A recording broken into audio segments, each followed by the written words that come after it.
अस्सलाम वालेकुम जी, welcome back to our channel. आज एक और गुड मॉर्निंग के साथ मैं हूं मस्कत ओमान में और मेरे साथ है अब्दुल बासित भाई जो बेसिकली दुबई में रहते हैं, लेकिन इनका ये घर है मस्कत के अंदर भी। तो अब्दुल बासित भाई, welcome to my video. Thank you so much. और हम जो है चाहेंगे कि आपके घर का एक छोटा सा टूर हो जाए। जी जी बिल्कुल। मैंने आपके साथ स्टे किया एक दिन, उसके लिए भी थैंक्स। No problem. आपने कंपनी दी। और अभी जो है हम बताएंगे कि आपका जो घर है यहाँ पे ओमान में, इसका किराया कितना है, ये घर रेंट पे कैसे ले सकते हैं, इसमें कितने कमरे हैं और क्या क्या फैसिलिटीज़ है, तो ये सारी चीज़ें आपसे पूछेंगे। तो let's start your house tour. Let's start. अच्छा दोस्तों, ये काफ़ी बड़ा घर है यहाँ पे मस्कत के पास, मस्कत में ही है। ये देखिए, ये पूरा गाड़ियों की खड़ी करने की जगह है और ये इधर भी खाली जगह है काफ़ी। और ये 2 फ्लोर का है बेसिकली। ऊपर एक पोर्शन पे कोई फैमिली रहती है और नीचे वाले पोर्शन पे ये मेरा दोस्त रहता है। तो अभी इस घर का टूर स्टार्ट करते हैं और ये एंट्री है। Hello my friend. Hello hello, welcome welcome. अच्छा बासित भाई, घर का टूर स्टार्ट करते हैं। तो ये ड्राइंग रूम है, राइट? जी जी बिल्कुल, ये ड्राइंग रूम है। और ये ड्राइंग रूम इनका भी इस तरह बिल्कुल इनके जो मस्जिदें है या जो आर्किटेक्चर है उस स्टाइल में बना हुआ है। ओमानी स्टाइल के घर मोस्टली ऐसे ही होते हैं। अच्छा, मोस्टली ओमानी स्टाइल के घर ऐसे ही होते हैं, राइट? ये ड्राइंग रूम है, ये ड्राइंग रूम है जिसमें ये फर्नीचर रखा हुआ है। हाँ, सेटिंग है, सामने टीवी है। और इधर स्टार्ट करते हैं सबसे पहले किचन से। तो ये किचन है, काफ़ी बड़ा है, ओपन है इसका, ये विंडो भी है। ये रूम मेरे ख्याल से बंद है। ये बंद है, स्टोर बनाया हुआ है। अच्छा, इसमें 3 बेडरूम्स है ना ये? 3 बेडरूम है। और ये क्या है? ये टॉयलेट है। ओपन कर सकते हैं? एक इसको कर सकते हैं, यूज में नहीं है ये यूज में नहीं है, बस दिखाते हैं, ठीक है, वॉशिंग मशीन वगैरह है। तो उसके बाद जो है ना, ये एक रूम इन्होंने स्टोर बनाया हुआ है ना असल में। तो इसमें सामान पड़ा हुआ है, क्योंकि ये यूज़ नहीं करते ना, फैमिली दुबई में है तो इसको जो है ना ऐसे ही एज अ सेकंड होम रखा हुआ है ये। लेकिन प्रॉपर एक बेडरूम आपको दिखाते हैं, काफ़ी ओके है, बड़ा बड़ा बेडरूम है, राइट? बड़ा बेडरूम। और उसके बाद जो है ना, ये साथ में इन 2 बेडरूम्स के बीच में ये वॉशरूम है, राइट? और ये है जी सेकंड बेडरूम। ये अलमारी है सामने ये।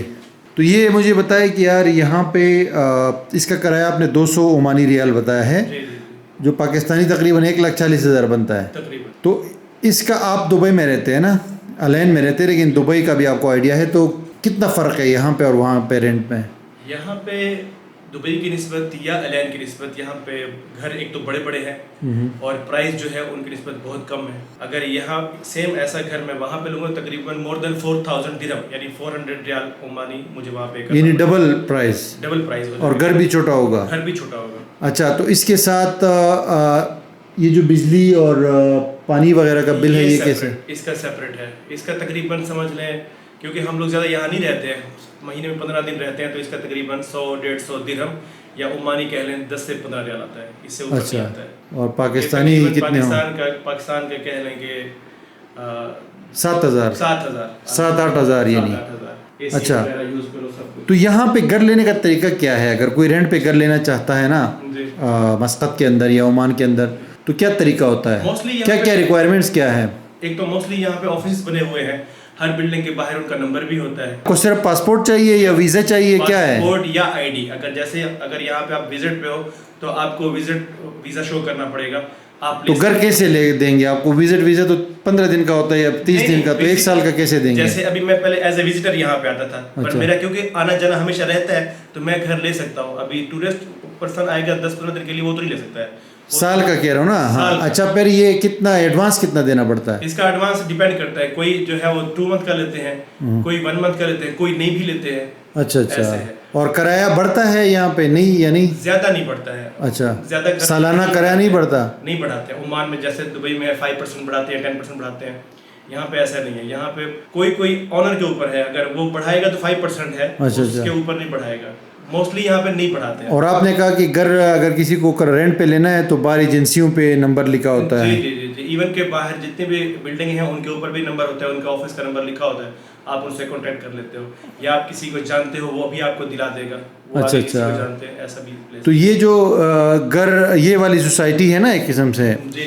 तो तो इसमें अगर आप रहते हो तो फिर ये खाने पीने की चीज़ें और ये कहाँ से करीब में है दुकान? इजी है, सब इजी टू एक्सेस है। यहाँ पे लुलु सेंटर है। अच्छा, लुलु सेंटर पास में है, कारफोर पास में, सिटी सेंटर पास में है। अच्छा, यानी विदिन 5 to 10 मिनट्स की distance और पे। स्कूल और ये दूसरा स्कूल मेडिकल भी है। वगैरह? अभी जैसे ये एरिया है, ये एरिया मबेला का एरिया है। अच्छा, यहाँ पे पाकिस्तानी स्कूल भी है और पाकिस्तानी जो बड़ा मेन स्कूल है वो उधर दारसेत में है। अच्छा, और अच्छा, उसी की जो है वो यहाँ ब्रांच है पाकिस्तानी स्कूल की। इंडियन स्कूल भी पास में है।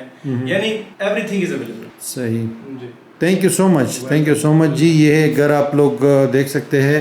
भाई ने हमें टूर कराया और छोटा सा हमने आपको, मैंने कहा शेयर करूं। बस मैं यहाँ रुका हुआ था भाई के साथ, तो मैंने कहा यार क्यों ना आप लोगों के साथ भी ये शेयर करूं कि यहाँ पे किराए का घर कितने का होता है और कैसे मिलता है। Thank you for watching.